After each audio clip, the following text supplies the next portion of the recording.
Bien, écoutez, je ne nie pas les efforts et les engagements de la ville, mais je pense qu'il ne faut quand même pas faire des communications où là c'est vraiment de la propagande, parce que dans le dossier de presse concernant soi-disant l'inversion des courbes que vous prétendez pouvoir atteindre en 2024 entre les déplacements en voiture et les déplacements à vélo, honnêtement, c'est pas sérieux. Et je pense qu'il y a suffisamment de choses qui sont faites par la ville pour pas décrédibiliser l'action de la ville par des graphistes, des graphiques qui sont complètement faussés. Parce qu'on voit bien dans ce graphique que, je veux dire, on a une échelle qui passe avec des écarts de 200 000, puis d'un coup un écart de 1 million.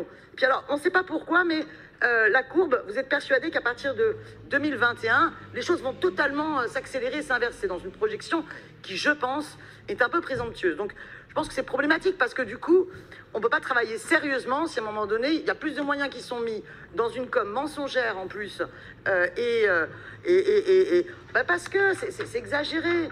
Parce que franchement, reprends les données, apprends à faire un graphique et tu verras que c'est pas sérieux. Bon, par contre, la pratique du vélo progresse et ça, c'est une bonne chose. Et il faut continuer. S'il vous plaît, on laisse Daniel Simonet parler seul. Voilà, il faut continuer la pratique du vélo. Beaucoup ont parlé de la culture du vélo. Moi, pendant la campagne municipale, j'avais proposé d'offrir un vélo à chaque jeune dès leurs 16 ans. Ça avait été évalué à 4 millions d'euros, donc ce qui n'est pas non plus une somme complètement inassumable. J'ai vu que Europe Écologie Les Verts avait aussi soutenu cette proposition-là au niveau du conseil régional. Donc il y a peut-être la possibilité de faire avancer cette idée et de pouvoir la prendre au niveau de Paris, parce que ça me semble important.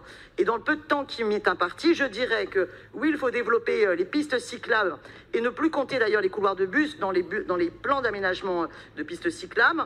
Il faut développer beaucoup plus les stationnements, arceaux, vélostations, notamment aussi dans les gares et vélobox. Il faut lutter aussi contre le trafic de transit avec les raccourcis Oise. Et il y avait une promesse de 350 millions d'euros pour le plan vélo. Cette enveloppe-là serait bien nécessaire. Merci. Et pour terminer, municipaliser enfin Vélib'. Merci. La parole est au